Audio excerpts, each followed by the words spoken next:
work at. You ever heard comic? You remember a comic named Rodney Dangerfield? Oh yeah. Yeah, Rodney. He had a club in New York called Dangerfield's. He didn't use young comics like myself and all my friends back at the time. You know, my generation, bigger names than me, like Seinfeld or Bill Maher. These guys that were all running around.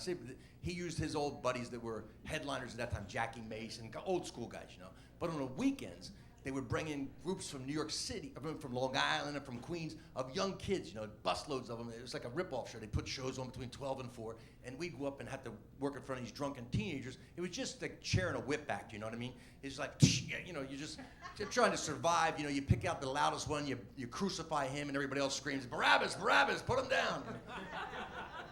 So, but Rodney would sit in the back and laugh. You know, he would like laugh watching this young comics trying to struggle in front of these insane crowds, you know?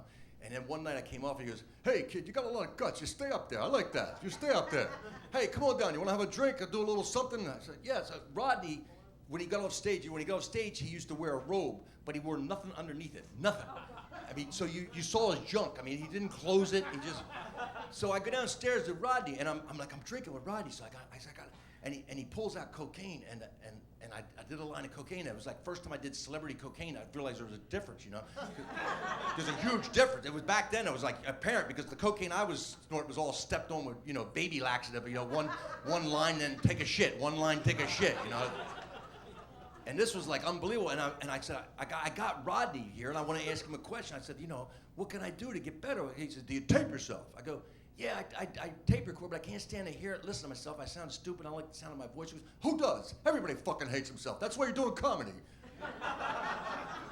You gotta do it, kid. You gotta learn. You gotta listen to yourself. I tape myself all the time. You gotta listen to yourself. Because I'm telling you, the audience will tell you what's funny about yourself. You listen to them, they'll tell you what's funny. Because individually, they may be orangutans, but as a group, they're genius. And so, but every time, it was a glass table, and every time I bent down, to do a line of blow, I'd see Rodney's nuts through the table, you know what I mean? So my lesson was there's no free cocaine, that's all I'm saying. I don't know how much time, but I got a couple more stories anyway.